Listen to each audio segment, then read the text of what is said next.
उत्तराखंड के इतिहास के बारे में आज हम जानेंगे। प्राचीन काल को लेकर उत्तराखंड की क्या स्थिति थी और इसे हम अलग अलग वंशों के समय उत्तराखंड की स्थिति को ध्यान में रखते हुए समझेंगे। जैसे कि मौर्य वंश के समय उत्तराखंड की क्या स्थिति थी, विदेशी आक्रांता। मौर्य वंश के बाद जब विदेशी आक्रांताओं का भारत में हमला हुआ तो उस समय उत्तराखंड की क्या स्थिति थी। कुनिंद शासकों के समय गुप्त वंश, हर्ष और पौरव वंश। यहाँ इस वीडियो में हमें यहाँ तक बातें समझनी हैं और ये वीडियो यहीं तक आपको प्राचीन काल के बारे में समझाएगी। बाकी ये कत्यूरी वंश और निम्बर वंश, कत्यूरी वंश ही है ये, इसके बारे में हम एक सेपरेट वीडियो में क्या करेंगे, डिस्कस करेंगे। तो प्राचीन काल के अंतर्गत हम जानेंगे उत्तराखंड की क्या स्थिति थी अलग अलग वंशों के समय काल में। तो आइए जान लेते हैं सबसे पहले मौर्य वंश के बारे में। मौर्य वंश के बारे में के समय उत्तराखंड की क्या स्थिति थी, ये कैसे पता चलता है? कालसी अभिलेख से पता चलता है। किस अभिलेख से पता चलता है? कालसी अभिलेख से पता चलता है। ये एक अशोक का अभिलेख है। लगभग 257 ईसा पूर्व में इसे कालसी में स्थापित कराया गया था। कालसी इलाका देहरादून में पड़ता है। दो नदियों के संगम पर स्थित ये इलाका है, यमुना और टॉन्स नदियों के संगम पर कालसी अभिलेख, कालसी इलाका पड़ता है। तो ये बात थी कालसी अभिलेख को लेकर। लेकिन आप जान लेते हैं कालसी अभिलेख में ऐसा क्या है जिससे हमें ये पता चलता है कि उस समय उत्तराखंड की स्थिति कैसी रही होगी, इस क्षेत्र के लोगों की स्थिति क्या थी, क्या ये स्वाधीन थे या अधीन थे। क्या समझना हमें निश्चित तौर पर यही समझना है। ये जो तरह तरह के जो प्राचीन काल में हम वंशों के समय उत्तराखंड की स्थिति समझेंगे ना, इसमें समझना क्या है, हमें यही समझना है कि क्या उत्तराखंड की स्थिति स्वाधीन वाली थी या अधीन वाली थी। ये दो ही चीज़ें समझनी है बस। हालांकि वो बात अलग है जब हमें फैक्ट याद करने होंगे, लेकिन पढ़ क्या रहे हैं हम, सोर्स के तहत हम ढूंढना क्या चाह रहे हैं। सोर्स ढूंढने का हमारा उद्देश्य यही है कि क्या उत्तराखंड स्वाधीन था या अधीन था, और यदि अधीन था तो किसके अधीन था, कब तक अधीन था, और स्वाधीन था तो इसका मतलब कोई ना कोई यहाँ पर वंश रहा होगा, जो प्रतापी वंश रहा होगा, जो ताकतवर होगा। तो उस स्वाधीन उत्तराखंड में हम उस वंश के बारे में हमें क्या करना पड़ेगा, जानना होगा। तो यानी कि उत्तराखंड की स्थिति में हमें दो ही चीज़ें समझनी हैं। क्या अपना उत्तराखंड अलग अलग वंशों के समय काल में स्वाधीन था, जो मुख्य वंश थे भारत के, या उनके अधीन था। मौर्य वंश के बारे में यदि हम बात करें तो मौर्य वंश के काल में कालसी अभिलेख से तो ऐसा ही पता चलता है कि शुरुआत में उस समय जैसा कि यहाँ पर कुनिंद लोग रहते थे, तो कुनिंद लोग मौर्यों के अधीन थे। कालसी अभिलेख से तो यही बात स्पष्टतः होती है। शुरुआत में कालसी अभिलेख जो है प्राकृत भाषा में लिखा गया है। और कौन सी लिपि में लिखा गया? प्राकृत भाषा का है। कौन सी लिपि में लिखा गया? ब्राह्मी लिपि में लिखा गया है। और एक महत्वपूर्ण बात यह है कि कालसी अभिलेख में यहाँ इस क्षेत्र के लिए अपरांत शब्द का इस्तेमाल हुआ है। ध्यान देना, ये क्षेत्र है मान लीजिए, और इस क्षेत्र के लिए अपरांत शब्द का इस्तेमाल हुआ है, और यहाँ के निवासियों के लिए पुलिंद शब्द का इस्तेमाल हुआ है। निवासियों के लिए किसका इस्तेमाल हुआ है? पुलिंद शब्द का इस्तेमाल हुआ है। यहाँ तक बात क्लियर हुई? यदि यहाँ तक आपको बात क्लियर हो रही है तो वीडियो को लाइक कर दीजिए और आगे बढ़ते हैं। क्या है कुछ खास मौर्य वंश के समय? इसके अलावा दिव्यावदान में भी यहाँ के निवासियों का संबंध अशोक से जोड़ा गया है। ये दिव्यावदान से भी हमें पता चलता है कि कहीं ना कहीं यहाँ के निवासी उस समय अशोक के समय काल में, तो खासकर अशोक जब सम्राट था उस समय, तो कहीं ना कहीं मौर्य वंश के अधीन रहा होगा ये इलाका। ओके, तो निश्चित तौर पर ये तो इतना तो स्वीकार किया जा सकता है कि यहाँ के निवासियों का अस्तित्व वो कैसा रहा होगा, पॉसिबली ऐसा रहा होगा कि अनेक सीमावर्ती जातियों की तरह था। याद रखना, अस्तित्व की बात कर रहा हूँ मैं बात कर रहा हूँ, स्थिति की बात कर रहा हूँ कि मौर्य वंश के समय काल में ये उत्तराखंड के निवासियों का अस्तित्व कैसा था, उनकी स्थिति क्या थी, तो हम निश्चित तौर पर कह सकते हैं कि सीमावर्ती जातियों की तरह था और जिनका वर्णन अशोक के शिलालेखों में हुआ है। संभवतः अन्य सीमावर्ती जातियों की तरह ही उत्तराखंड के निवासी भी स्वतंत्रता का उपयोग करते थे और कभी कभी मौर्य सम्राट को भेंट आदि देकर उनको प्रसन्न कर दिया करते थे। सम्राट अशोक की मृत्यु के बाद इस क्षेत्र के इतिहास के बारे में कोई क्लियरिटी नहीं है। ओके, आगे बढ़ें। तो ये तो मौर्य वंश के समय उत्तराखंड की स्थिति हो गई। अब यहाँ आगे बढ़ें उससे पहले बता देते हैं कि मौर्य सम्राट अशोक की मृत्यु के बाद बाकी जो मौर्य शासक आए वो दुर्बल हुए। तो दुर्बल मौर्य शासक इस पर्वतीय प्रदेश पर अपना प्रभुत्व कायम नहीं रख सके, तो विदेशी आक्रांताओं ने यहाँ पर क्या किया, फिर अपना प्रभुत्व जमाने की कोशिश करी और विदेशी आक्रांताओं में यवन सबसे प्रमुख रहे।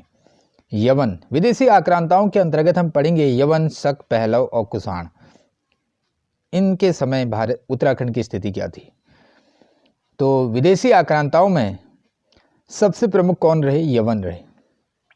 कौन रहे, यवन। यहाँ पर दो चीज़ें समझनी है।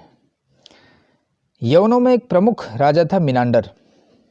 Doctor A.K. नारायण का कहना है इन्होंने मिनांडर के अभियान को इस्मस नदी तक स्वीकार किया है, इस्मस नदी तक। लेकिन इस्मस नदी का समीकरण आज भी क्या है, विवादग्रस्त है।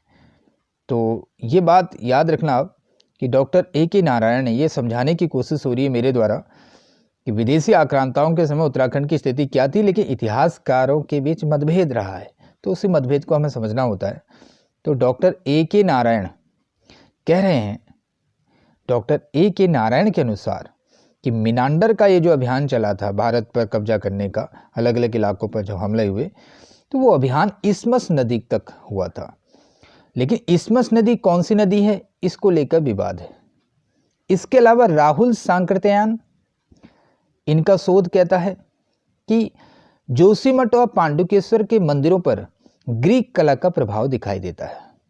जोशीमठ और पांडुकेश्वर के मंदिरों पर ग्रीक कला का क्या दिखाई देता है, प्रभाव दिखाई देता है। इसका अर्थ यहाँ तक यवनों का प्रभाव रहा होगा, इससे यही निष्कर्ष निकाला जा सकता है।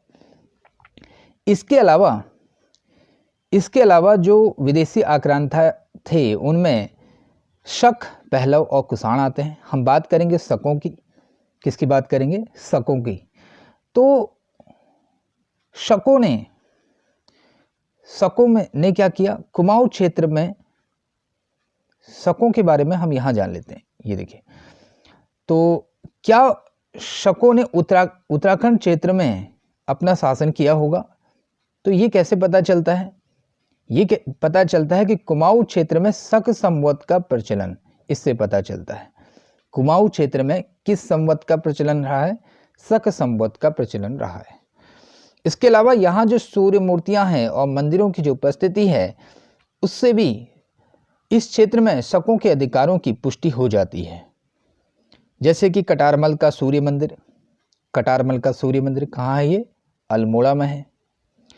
तो ये पुष्टि करता है शकों के अधिकार की, इस इलाके में शकों के अधिकार की।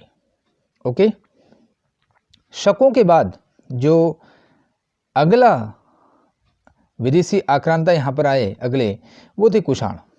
कुषाणों ने इस राज्य के जो तराई वाला इलाका है वहाँ पर अपना अधिकार कर लिया था। तराई वाले इलाके पर जैसे कि वीरभद्र, मोरध्वज और गोविशाण, यहाँ से कुछ कुषाणकालीन अवशेष मिले हैं। वीरभद्र का मतलब है ऋषिकेश से। ऋषिकेश किससे है, ऋषिकेश से है। और मोरध्वज का मतलब है कोटद्वार, कोटद्वार वाला इलाका जो है मोरध्वज है। गोविशाण का मतलब है काशीपुर, गोविशाण का मतलब है काशीपुर, काशीपुर से है। तो ये तीन इलाकों पर कुषाणों ने क्या कर दिया था, अपना अधिकार कर लिया था। वीरभद्र, मोरध्वज और गोविशाण ये तराई वाले इलाके पड़ते हैं और यहाँ से पर्याप्त मात्रा में कुषाणकालीन अवशेष मिले हैं। तो विदेशी आक्रांताओं के अंतर्गत हमने क्या पढ़ा, यवन, शक और कुषाण। महत्वपूर्ण तरीके से यहाँ पर हमें यवन और कुषाण और शकों के बारे में पढ़ना था। तो जब कुषाणों का पतन हो गया तो यहाँ पर अलग अलग नए राजवंश पैदा हुए और यहीं से आगे आता है कुनिंद शासक। कुनिंद शासकों के बारे में हमें पढ़ना है। कुनिंद शासक, अब ये आपको ये बात स्पष्ट होनी चाहिए और यहीं पर मैं इसको स्पष्ट कर देता हूँ। हम शुरुआत से ही उत्तराखंड में यदि किसी राजवंश के बारे में पढ़ रहे हैं तो वो कुनिंद ही है।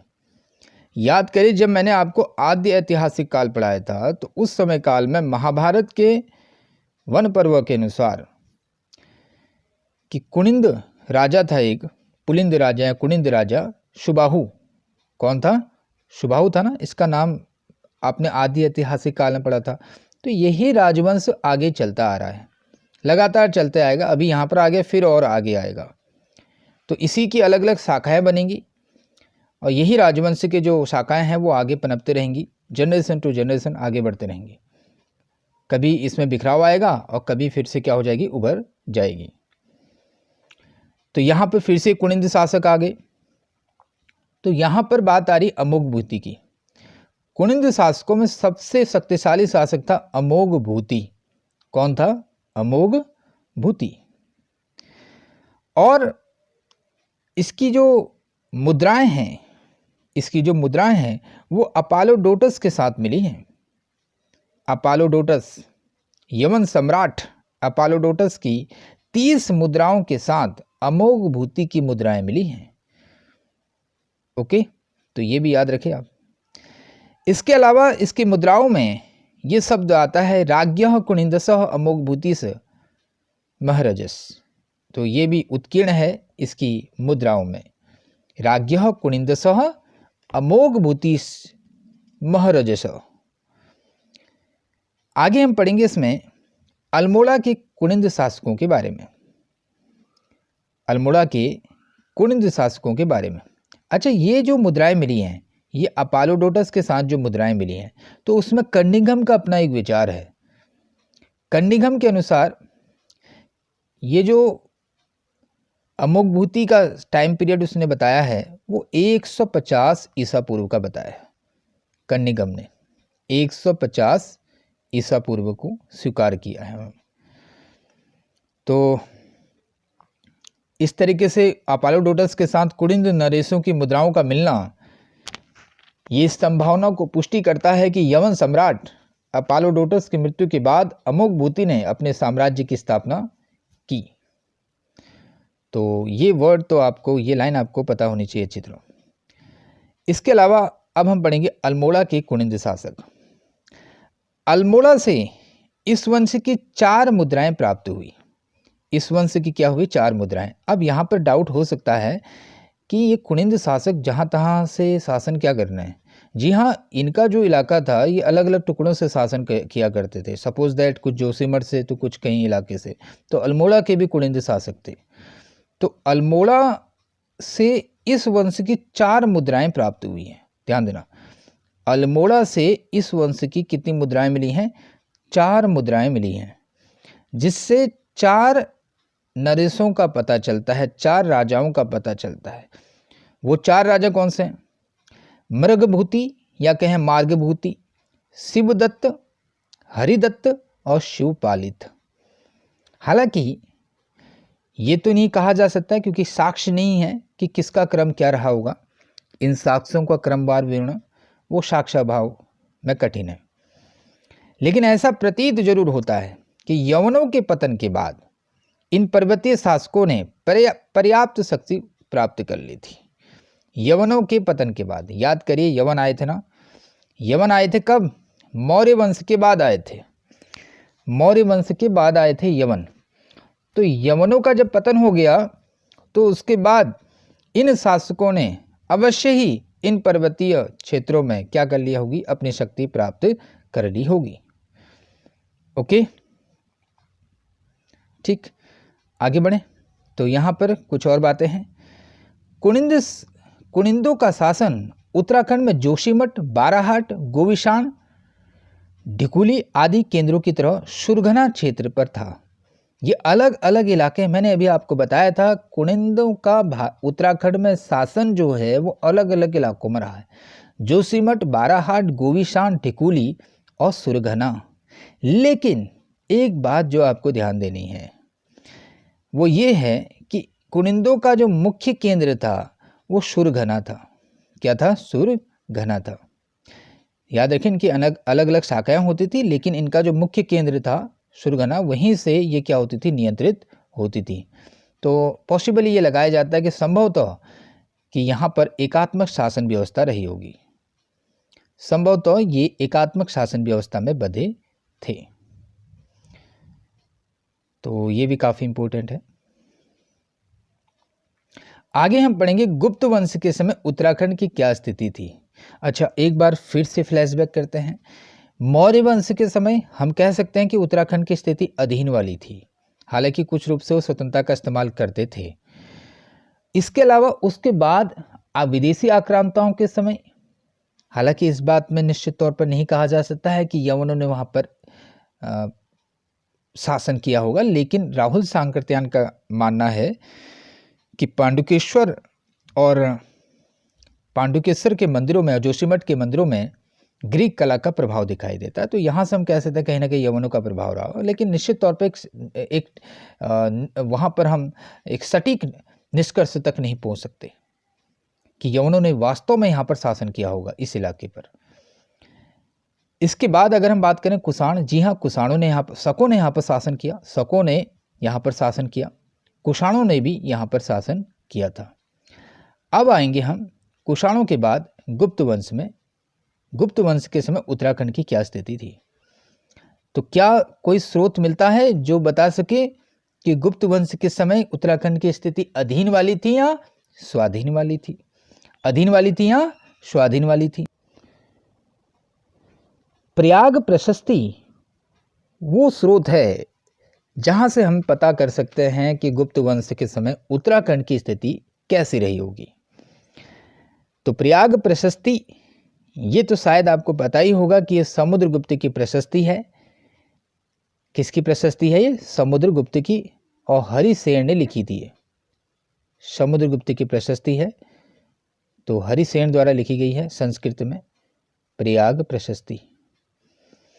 तो इस प्रयाग प्रशस्ति में कर्तपुर राज्य को गुप्त साम्राज्य की उत्तरी सीमा पर स्थित एक अधीन राज्य बताया गया है। लो जी, पता चल गया कि गुप्त वंश के समय उत्तराखंड की स्थिति अधीन वाली रही होगी, खास करके कर्तपुर राज्य की। तो हालांकि कर्तपुर राज्य को लेकर विवाद है।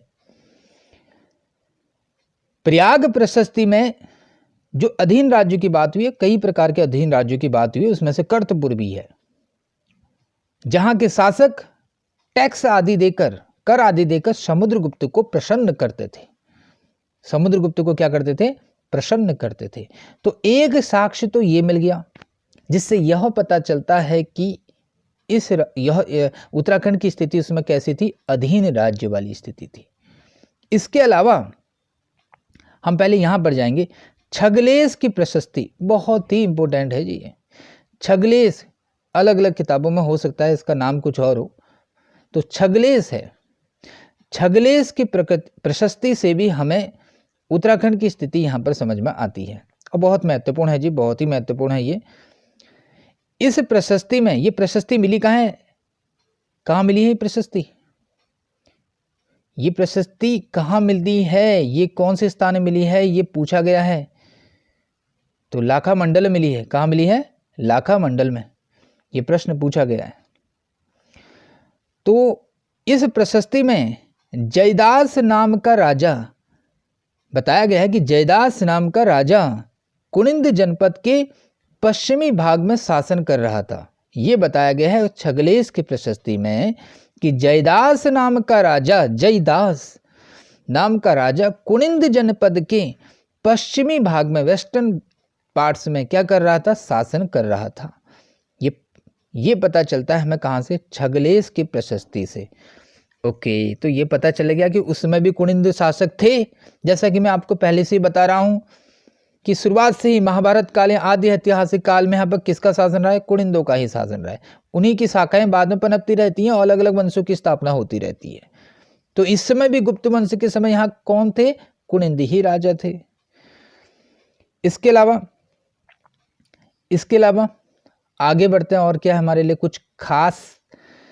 ध्रुव स्वामिनी की कथानुसार, ये एक ध्रुव स्वामिनी साहित्य में वर्णित है। ध्रुव स्वामिनी की कथानुसार चंद्रगुप्त ने, समुद्रगुप्त के बाद अगला जो शासक आता है वो चंद्रगुप्त द्वितीय आता है। तो चंद्रगुप्त ने खसधिपति को मारा, उसको मारकर उसकी राजधानी कार्तिकेय नगर पर क्या कर लिया? अधिकार कर लिया। कार्तिकेय नगर पर क्या कर लिया? अधिकार कर लिया। तो ये भी बता रहा है कि किस तरीके से प्रतापी जो गुप्त शासक आए उन्होंने तो उनके समय काल में तो हम ये नहीं कह सकते कि उत्तराखंड की स्थिति स्वाधीन वाली रही होगी, जैसे कि समुद्रगुप्त की समय काल में, और अभी हमें पता चल ही गया कि चंद्रगुप्त द्वितीय के समय काल में हम ये नहीं कह सकते कि उत्तराखंड की स्थिति स्वाधीन वाली रही होगी। ओके, तो यहां तक ये बात आपको शायद क्लियर हो जानी चाहिए। आगे बढ़ते हैं। इसमें क्या है? गुप्तों के बाद उत्तराखंड की स्थिति बहुत महत्वपूर्ण है। ये कंसेप्ट को क्लियर करने के लिए ये भी आपको पता होना चाहिए। गुप्तों के बाद उत्तराखंड की स्थिति क्या थी? यादव भी यहाँ पर शासन करे, नागवंश और मौखरी वंश, इन तीनों ने यहाँ पर शासन किया जी। यादव वंश ने भी, नागवंश ने भी और मौखरी वंश ने भी। तो यादव लोग शासन करते थे शेहपुर वाले इलाके से शासन करते थे। शेहपुर के यादव नरेशों ने लाखा मंडल क्षेत्रों पर शासन किया। किस क्षेत्र पर शासन किया? लाखा मंडल क्षेत्रों पर शासन किया। देखो ये बात आपको क्लियर होनी चाहिए, किसी भी वंश ने उत्तराखंड के समस्त क्षेत्र को कभी भी अपने अधीन नहीं किया, ना वो कर सके। ये दुर्गम इलाका जो था, यहाँ पर इतना इस तरीके से शासन करना भी बड़ा मुश्किल होता था। तो यादव वंशी यदि कर पाया तो लाखा मंडल क्षेत्र पर ही शासन कर पाया। इसके अलावा अगर हम बात करें तो नागवंश की, नागवंश के बारे में ये बताया जाता है कि 6वीं 7वीं सदी की बात थी कि उसमें नागपति नाग ने इस क्षेत्र को जीता था। ये कैसे पता चलता है कि नागपति नाग ने इस क्षेत्र को जीता होगा? नागपति नाग ने इस क्षेत्र को जीता होगा, ये कैसे पता चलता है? ये पता चलता है गोपेश्वर त्रिशूल लेख से। किससे पता चलता है? गोपेश्वर त्रिशूल लेख से ये पता चलता है। गोपेश्वर त्रिशूल लेख से पता चलता है कि नागपति नाग ने इस क्षेत्र को जीता था। ओके, इसके अलावा फिर उसके बाद हमें ये स्पष्टतः होनी चाहिए, ये बात क्लियर होनी चाहिए कि 5वीं सदी के उत्तरार्ध में नागों ने कर्तपुर के जो कुनिंद राजवंश थे उनकी सत्ता समाप्त कर दी और उत्तराखंड पर क्या कर लिया? अधिकार कर लिया। कुनिंद, क्योंकि यही वहां पर एकमात्र पार्टी थी, आजकल के ज़माने में कहें तो पार्टी एकमात्र वंश था, एकमात्र शासन चलाने वाला वंश था, तो इसकी सत्ता वहां पर क्या कर ली? इन्होंने समाप्त कर दी, नागवंश ने, और उत्तराखंड पर अपना अधिकार कर लिया। लेकिन इनके दिन ज़्यादा दिन तक अच्छे रहे नहीं। 6वीं शताब्दी में के उत्तरार्ध में कन्नौज के मौखरी राजवंश ने फिर नागों की सत्ता को क्या कर दिया? समाप्त कर दिया और उत्तराखंड पर अपना अधिकार कर लिया। तो यादव, नाग और फिर मौखरी वंश, नागों ने किसकी सत्ता को समाप्त किया? कुनिंदों की राजवंश। कुनिंद, ये कुनिंद कहाँ के थे? ये कुनिंद कहाँ के थे? कर्तपुर के थे ना। अभी हमने पढ़ा था गुप्त वंश में कि समुद्रगुप्त की प्रयाग प्रशस्ति में कर्तपुर शब्द का इस्तेमाल हुआ है। तो ये जो कर्तपुर शब्द है ये कौन है? ये उत्तराखंड है। तो इस राज्य पर शासन करने वाले कुनिंदों को हराया था नागों ने, और नागों को किसने हराया? मौखरियों ने हराया। आगे बढ़ते हैं हर्ष और उत्तराखंड के बारे में। तो हर्ष के समय काल में उत्तराखंड की क्या स्थिति थी? हर्ष मौखरी वंश का राजा था, और मौखरी वंश के जो अंतिम शासन था ग्रहवर्मा, उसकी जब हत्या हो गई हत्या होने के बाद ही उसके बहनोई हर्षवर्धन के अधीन हो गया था पूरा मौखरी राज्य। तो पूरा मौखरी राज्य फिर किसके अधीन हो गया? हर्षवर्धन के अधीन हो गया। और इस हर्षवर्धन के समय उत्तराखंड की क्या स्थिति थी उसको हम इस 2 टॉपिक के अंतर्गत पढ़ेंगे। हर्षवर्धन के समय एक चीनी यात्री भारत में आता है जिसका नाम ह्वेनसांग था। तो ह्वेनसांग की यात्रा विवरण से हमें क्या पता चलता है उत्तराखंड के बारे में वो हम जान लेते हैं। ओके, ह्वेनसांग की यात्रा विवरण से हमें पता चलता है कि यहाँ पर ब्रह्मपुर, शत्रुघ्न और गोविशाण ऐसे जनपद रहे थे। तो अलग अलग जनपदों का वर्णन किया गया है ह्वेनसांग की यात्रा विवरण में। ब्रह्मपुर, शत्रुघ्न और गोविशाण, ब्रह्मपुर, शत्रुघ्न और गोविशाण, इनका वर्णन किया गया है। हालांकि यहाँ के शासकों का नाम नहीं लिया गया है, शासकों का नाम नहीं लिया गया। ये नहीं बताया कि ब्रह्मपुर में किसका शासन, कौन राजा था, शत्रुघ्न में कौन था, गोविशाण में क्या था। लेकिन इन तीनों में से जो ज़्यादा मुख्य था वो कौन था? ब्रह्मपुर। क्या था? ब्रह्मपुर। अब ब्रह्मपुर के बारे में चीनी यात्री ह्वेनसांग कहता है कि ये जो इलाका था ये बौद्ध धर्म के लिए प्रसिद्ध था। किसके लिए प्रसिद्ध था? बौद्ध धर्म के लिए प्रसिद्ध था। और यहाँ पर 5 बौद्ध विहार थे, इस बात का उल्लेख है। कितने बौद्ध विहार थे? 5 बौद्ध विहार थे। ब्रह्मपुर के लिए एक शब्द का इस्तेमाल उसने किया है, पो ली ही मो पू लो। पो ली ही मो पो लू, इस शब्द का इस्तेमाल हुआ है। तो उसने बताया है कि इस इलाके पर 5 बौद्ध विहार थे। कितने थे? 5 बौद्ध विहार। हरिद्वार के बारे में ह्वेनसांग लिखता है कि भागीरथी नदी के किनारे हरिद्वार नामक नगर है जो लगभग 20 ली, चीनी मेजरमेंट का नाम है ली, के घेरे में स्थित है। अंग्रेजी इतिहासकार कनिंघम का इस पर विचार है कि जो ब्रह्मपुर है ये पूरा गढ़वाल और कुमाऊं वाला इलाका था। आज का जो गढ़वाल और कुमाऊं है उसी को ब्रह्मपुर कहा है कनिंघम ने। फिर आगे हर्ष और हर्षचरित, इस बात का भी पता चलता है कि हर्षवर्धन ने एक पर्वतीय राजकुमारी से क्या करा था? शादी करी थी, विवाह करा। हर्षवर्धन द्वारा एक पर्वतीय राजकुमारी से क्या करा? विवाह की। तो इससे पता चलता है कि कहीं ना कहीं हर्ष के समय भी उत्तराखंड की स्थिति पूर्ण रूप से स्वाधीन नहीं थी। हर्षचरित में ये पुस्तक है हर्षवर्धन की, बाणभट्ट के द्वारा लिखी गई। किसके द्वारा लिखी गई? बाणभट्ट के द्वारा लिखी गई। हर्षचरित में हर्षवर्धन के शासनकाल में उत्तराखंड भ्रमण पर आने वाले लोगों का वर्णन है। तो उत्तराखंड भ्रमण पर उत्तराखंड में कौन कौन से लोग आए उस समय, तो इसका वर्णन हर्षचरित में किया गया। यानी कि इसी में बताया गया हो कि चीनी यात्री आया था ह्वेनसांग, इस तरीके से। फिर उसके बाद हम पढ़ेंगे पौरव राजवंश। किसके बारे में पढ़ेंगे? पौरव राजवंश। अभी हमने पढ़ा था वो तीन जनपदों के नाम जिनका वर्णन चीनी यात्री ह्वेनसांग ने अपनी यात्रा विवरण में किया है। कौन कौन है वो? ब्रह्मपुर, शत्रुघ्न और गोविशाण। इसी ब्रह्मपुर में 6ठी शताब्दी में इसी ब्रह्मपुर में पौरवों का शासन था। किनका शासन था? कौरवों का नहीं, पौरवों का शासन था। अब इसमें कई सारे राजा हुए, जैसे तापेश्वर से 2 ताम्रलेख मिले हैं। तापेश्वर से क्या मिले हैं? दो क्या मिले हैं? ताम्रलेख मिले हैं। ये तापेश्वर कहाँ है? अल्मोड़ा में है। अल्मोड़ा जिले में पड़ता है ये तापेश्वर।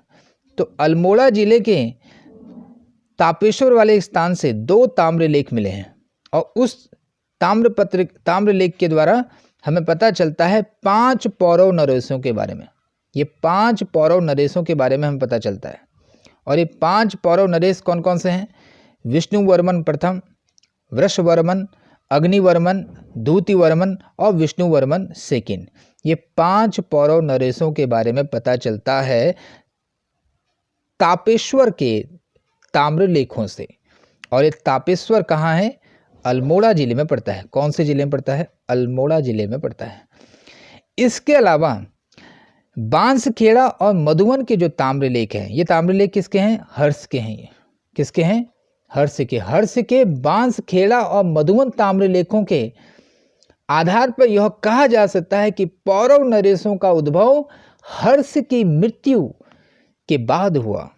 किसके बाद हुआ? हर्ष की मृत्यु के बाद हुआ।